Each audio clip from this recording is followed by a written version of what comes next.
مين هو عبد العزيز النص اللي بيجسده أحمد أمين؟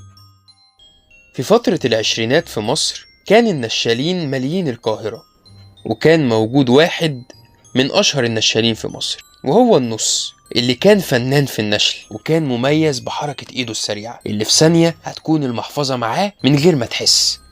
لكن بعد كده قرر إنه يتوب ويستغل المهارة اللي عنده في حاجة مفيدة، وأسس الجمعية السرية للنشالين واستخدمها في مقاومة الاحتلال الإنجليزي.